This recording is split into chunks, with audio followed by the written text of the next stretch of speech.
السلام علیکم ورحمۃ اللہ وبرکاتہ، نحمدہ ونصلی علی رسولہ الکریم، اما بعد فاعوذ باللہ من الشیطان الرجیم، بسم اللہ الرحمن الرحیم۔ پرہیز علاج سے بہتر ہے، یعنی کوئی دوائی نہ لے، کچھ نہ لے، فاسٹنگ شروع کر دیں تو فاسٹنگ میں بھی شفا ہے۔ اور پھر دعائیں، آیات، سب سے بڑھ کر سورۃ الفاتحہ جس کا نام یہ شفا ہے، سورۃ الفاتحہ سے علاج کریں۔ خارجہ بن سل تمیمی اپنے چچا سے نقل کرتے ہیں، ایک مرتبہ وہ رسول اللہ صلی اللہ علیہ وسلم کی خدمت میں حاضر ہوئے۔ جب واپس جانے لگے تو ایک قوم کے پاس سے گزرے جن کے ہاں ایک مجنون آدمی تھا، یعنی اس کا ذہنی توازن ٹھیک نہیں تھا۔ اسے انہوں نے لوہے کی زنجیروں سے باندھ رکھا تھا۔ اس کے اہل خانہ کہنے لگے، ہمیں معلوم ہوا کہ تمہارا یہ ساتھی یعنی نبی صلی اللہ علیہ وسلم کو خیر لے کے آیا ہے، وہ خود نہیں ہوں گے مسلمان، نہیں پتا ہوگا، تو کیا اس کے پاس کوئی ایسی چیز ہے کہ جس سے علاج کیا جائے اس کا؟ وہ کہتے ہیں کہ میں نے سورۃ فاتحہ پڑھ کر دم کیا تو وہ ٹھیک ہو گیا۔ یقین اصل چیز ہے نا، کہ یقین کتنا ہے۔ ایک لیکچر یقین پر بھی ہونا چاہیے، کیونکہ نا دین کے معاملے میں، دعاؤں کے معاملے میں ہمارا یقین نہیں ہوتا۔ الثقۃ باللہ۔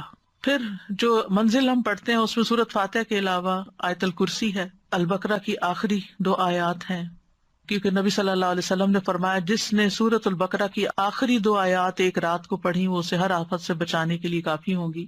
اور آیت الکرسی کا تو فائدہ آپ کو معلوم ہی ہے۔ پھر معوذات ہیں، قل هو اللہ احد، قل اعوذ برب الفلق، قل اعوذ برب الناس۔ نبی صلی اللہ علیہ وسلم نے فرمایا صبح اور شام 3 بار معوذات کہہ لو تو یہ ہر چیز سے تمہیں کفایت کریں گی۔ پھر یہ دعا جو کل میں نے آپ کو بتائی تھی، انی مسنی الضر وانت ارحم الراحمین۔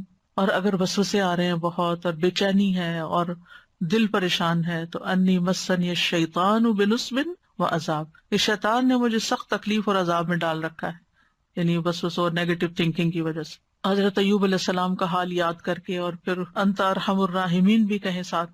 اور پھر ایوب علیہ السلام کا انداز جو ہے نا دعا کا، وہ بڑا خوبصورت ہے، وانت ارحم الراحمین، اور اپنے حال کا ذکر کیا کہ اللہ میں تکلیف میں ہوں، آپ جانتے ہیں۔ تو ہم اس طرح بھی دعائیں کر سکتے ہیں، یا اللہ آپ نے ایوب علیہ السلام کو صحت دی تھی، یا اللہ آپ نے زکریا علیہ السلام کو بیٹا دیا تھا، یا اللہ آپ نے یوسف علیہ السلام کو لوٹا دیا تھا، یا اللہ آپ نے موسیٰ علیہ السلام کی حفاظت کی تھی، یا اللہ آپ میری یہ تکلیف دور کر دیں۔ وہ سورۃ الانبیاء میں وہ اتنی خوبصورت دعائیں پڑھتے ہیں تو دل پگھلتا ہے، سارے انبیاء کی جو دعائیں قبول ہوتی گئیں ان کا واسطہ دے کر کے اللہ آپ نے ان سب کی دعائیں قبول کی، آپ میری بھی دعا قبول کریں اور میری یہ تکلیف دور کر دیں۔ اور پھر یہ ہے کہ جیسے نیک لوگ اللہ سے اچھا گمان رکھتے تھے، ابراہیم علیہ السلام نے کہا وَإِذَا مَرِضْتُ فَهُوَ يَشْفِينِ، وہ مجھے شفا دیتا ہے جب میں بیمار ہوتا ہوں۔ یہ یقین ہو اور پھر اس طرح شفا مانگے اللہ سے کہ اللہ تعالیٰ آپ کے ہاتھ میں شفا، بیدک الشفا۔ پھر وہ جو مسنون دعائیں گرین کارڈ کی ہیں، امسح البأس رب الناس بیدک الشفا، لا یکشف الکرب الا انت، اے لوگوں کے رب تکلیف دور کر دے، تیرے ہی ہاتھ میں شفا ہے، تیرے سوا اس کو کوئی دور کرنے والا نہیں۔ نبی صلی اللہ علیہ وسلم بیمار پر ان الفاظ کے ساتھ دم کیا کرتے تھے۔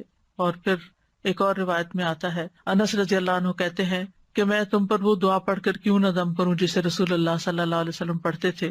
تو حضرت ثابت کی طبیعت خراب تھی تو انہوں نے کہا ضرور کیجیے، تو حضرت انس نے ان الفاظ کے ساتھ دم کیا، اللہم رب الناس مذہب البأس اشفی انت الشافی لا شافی الا انت شفاء لا یغادر سقما۔ پھر اسی طرح یہ ہے کہ اگر کوئی جل جائے تو اس کا علاج نبی صلی اللہ علیہ وسلم نے کس طرح کیا۔ ایک خاتون کہتی ہیں کہ میں حبشہ سے واپس آ رہی تھی، مدینہ سے کچھ فاصلے پر تھی، تو کھانا پکانا شروع کیا، لکڑیاں ختم ہوئی تو لکڑیوں کی تلاش میں نکلی تو بچے نے ہانڈی اپنے اوپر گرا لی اور وہ بازو پہ گر گئی اور وہ جل گیا۔ تو وہ پھر لے کے نبی صلی اللہ علیہ وسلم کی خدمت میں حاضر ہوئی، کہا اللہ کے رسول صلی اللہ علیہ وسلم، میرے ماں باپ آپ پہ قربان، یہ محمد بن حاتم ہیں اور ان کے ساتھ یہ ہوا ہے۔ تو آپ نے اپنا لعاب دہن ڈالا اور سر پہ ہاتھ پھیرا اور برکت کی دعا کی، اور اس جلی ہوئی جگہ پر لعاب دہن ڈالتے جاتے تھے اور ساتھ یہ دعا پڑھتے تھے، اذہب البأس رب الناس واشفی انت الشافی لا شفاء الا شفاؤک اشفی شفاء لا یغادر سقما۔ اور پچھلے دنوں ایک پوسٹ آپ نے بھی شاید دیکھی ہو جس میں وہ کوئی حکیم یا طبیب ایسی ریکمینڈ کرتا ہے کہ اگر کوئی شخص صبح کے وقت اپنا پہلا لعاب اپنی آنکھوں کے اندر لگاتا ہے تو اس کی آنکھوں کی بینائی تیز ہو جاتی ہے اور بیماریاں دور ہوتے ہیں۔ بہرحال لعاب کے اندر بھی اللہ نے شفا رکھی ہے. اور پھر اسی طرح خود کو تکلیف ہو، اور یہ تو میں نے بہت دفعہ آزمایا ہے کہ درد کی جگہ پر ہاتھ رکھ کے انسان 3 دفعہ بسم اللہ پڑھے اور 7 دفعہ اعوذ بعزت اللہ وقدرتی من شر ما اجد واحاذر. بہت ہی خوبصورت دعا ہے اور بہت جلد تکلیف دور ہوتی ہے. خاص طور پہ اگر گھٹنوں وغیرہ میں تکلیف ہے تو آپ ان کو کلونجی کے آئل سے رب بھی کرتے جائیں اور یہ دعا پڑھتے جائیں تو انشاءاللہ ٹھیک ہو جائیں گے. پھر اسی طرح اگر کہیں پھوڑا پھنسی ہے چھوٹا موٹا تو اس پر نبی صلی اللہ علیہ وسلم یہ دعا پڑھتے تھے، بسم اللہ تربت اردنا بریقت عبادنا لیشفی بہ سقیمنا باذن ربنا. اللہ کے نام کے ساتھ ہماری زمین کی مٹی، یعنی جس زمین پہ انسان رہتا ہے وہیں کی مٹی لے سکتا ہے اگر مدینہ کی مٹی نہ ہو، ہمارے رب کے حکم سے ہم میں سے بعض کے لعاب کے ساتھ ہمارے بیمار کو شفا دی جائے. یعنی وہاں پر کوئی بڑی بڑی فارمیسیز نہیں تھی، کوئی اور علاج کے لیے ہاسپٹل نہیں تھے، تو یہی چیزیں جو تھیں نبی صلی اللہ علیہ وسلم نے عملاً کر کے دکھائیں اور لوگوں کو فائدہ بھی پہنچا. تو نبی صلی اللہ علیہ وسلم کسی کے جسم پر کوئی پھوڑا، کوئی زخم، کوئی تکلیف ہوتی تو لعاب کے ساتھ مٹی لگا کے اس جگہ پر لگا دیتے تھے. اور راکھ کا لگانا جو ہے، آپ صلی اللہ علیہ وسلم کو جب جنگ احد میں آپ کو تکلیف پہنچی تھی تو حضرت فاطمہ نے چٹائی جلا کے اس کی راکھ جو تھی وہ وہاں لگا کے تو پٹی کی تھی، تو اس میں بھی اللہ تعالیٰ نے شفا رکھی ہے. اور پھر اسی طرح تکلیف اور پریشانی کے وقت کی جو عام دعائیں ہیں وہ بھی پڑھنی چاہیے. یا حی یا قیوم برحمتک استغیث اللہ اللہ ربی لا اشرک بہ شیئا. پھر اسی طرح لا الہ الا انت سبحانک انی کنت من الظالمین. پھر نبی صلی اللہ علیہ وسلم جب کرب اور تکلیف اور پریشانی اور بے چینی ہوتی تھی اس وقت پڑھتے تھے لا الہ الا اللہ العظیم الحلیم، لا الہ الا اللہ رب العرش العظیم، لا الہ الا اللہ رب السماوات و رب الارض و رب العرش الکریم. یعنی عرش سب سے بڑی چیز ہے نا مخلوقات میں سے، تو اس کے رب کا واسطہ دے کر پھر دعا کرتے تھے.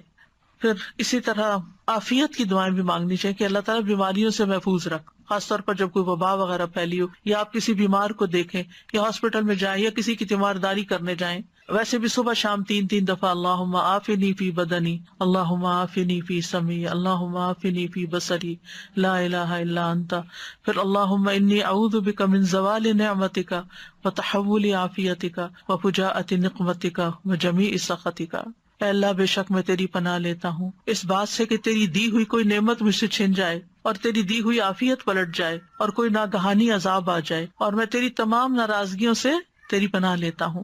اور پھر اللہم انی اعوذ بک من جہد البلاء ودرک الشقاء وسوء القضاء وشماتۃ الاعداء. اے اللہ بے شک میں تیری پناہ مانگتا ہوں سخت مصیبت، بدبختی لاحق ہونے، بری تقدیر اور دشمنوں کے خوش ہونے سے. پھر اسی طرح اللہم انی اعوذ بک من السمم والبکم والجنون والجذام والبرص وسیء الاسقام. اے اللہ بے شک میں بہرے پن، گنگے پن، پاگل پن، کوڑ، برس اور تمام بری بیماریوں سے تیری پناہ مانگتا ہوں. اور پھر اللہم انی اعوذ بک من الہم والحزن والعجز والکسل والجبن والبخل وغلبۃ الدین وقہر الرجال. اخلاقی بیماریوں سے، روحانی بیماریوں سے نجات. اے اللہ میں تیری پناہ مانگتا ہوں دکھ، غم، عاجزی، سستی، بخل، بزدلی، قرضداری کے بوجھ اور لوگوں کے اپنے اوپر غلبے سے. پھر اعوذ بکلمات اللہ التامات من شر ما خلق. ہر طرح کے شر سے اللہ تو مجھے بچا لے. جہاں بھی انسان جائے، کسی شہر میں جائے، کسی جگہ پر جائے، پلین میں ہو، کہیں پر آپ انٹر ہو، بینک میں، اسکول میں، تو 3 دفعہ اگر آپ یہ پڑھ لیں کوئی چیز آپ کو نقصان نہیں دیتی.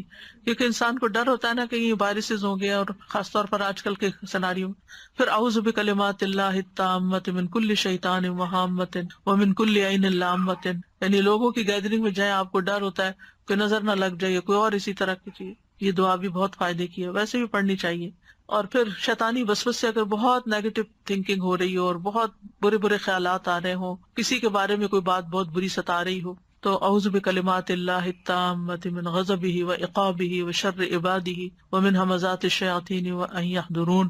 خاص طور پہ برا خواب آنے کے بعد اگر دل پہ بار بار پریشانی کا خیال آ رہا ہے، بار بار آ رہا ہے، تو اس کو بھی جھٹکنے کے لیے یہ دعا پڑھی جا سکتی. تو اللہ تعالیٰ محفوظ رکھیں گے. بس آخر میں چند موٹی موٹی باتیں کہ اگر آپ کسی بیمار کے پاس جائیں تو کن چیزوں کا خیال رکھیں، کیونکہ مریضوں کی عادت کا حکم دیا گیا ہے، کیونکہ اس سے انسان کو اپنی نعمتیں یاد آتی ہیں اور انسان کو آخرت کی یاد آتی ہے. اور مسلمان کی عادت جو ہے وہ دوسرے مسلمان پر حق ہے، خاص طور پر اگر کوئی قریبی لوگوں میں سے ہو. نبی صلی اللہ علیہ وسلم نے فرمایا جب کوئی شخص اپنے کسی مسلمان بھائی کی عادت کرتا ہے تو وہ جنت کے باغات میں چلتا ہے یہاں تک کہ بیٹھ جائے، اس کے بیٹھنے پر اللہ کی رحمت اسے ڈھانپ لیتی ہے. اگر واقعی عیادت کی نیت سے کسی کے پاس جاتے ہیں اور عبادت کی نیت سے، اور اگر صبح کے وقت جائے تو شام تک 70,000 فرشتے اس کے لیے دعائیں بخشش کرتے ہیں، اور شام کو جائے تو صبح تک، یعنی اتنا بڑا اجر و ثواب ہے۔ اور عیادت نہ کرنے والوں کی مذمت کی گئی ہے۔ اللہ تعالیٰ قیامت کے دن فرمائیں گے کہ میرا فلاں بندہ بیمار تھا، تو نے اس کی عیادت نہیں کی، یعنی تم نے اس کا حال ہی نہیں پوچھا، اگر تو اس کی عیادت کرتا تو مجھے اس کے پاس پاتا۔ عیادت کرتے وقت اسے اجر کی خوشخبری دی جاتی ہے، اور مریض کو دعا دے کر خوش کریں، ہو سکے اس کو دم کر دیں اور دعا کا کارڈ دے دیں، کوئی بھی ایسی چیز اس کو بتائیں کہ یہ بیماری اس کے درجات کی بلندی کا ذریعہ، اچھی باتیں کریں، حوصلہ افزائی کریں، غم گساری کریں۔ اور عیادت کے وقت کی دعاؤں میں لا بأس طہور انشاءاللہ، کوئی بات نہیں، ٹھیک ہو جاؤ گے، سب صاف ہو جائے گا۔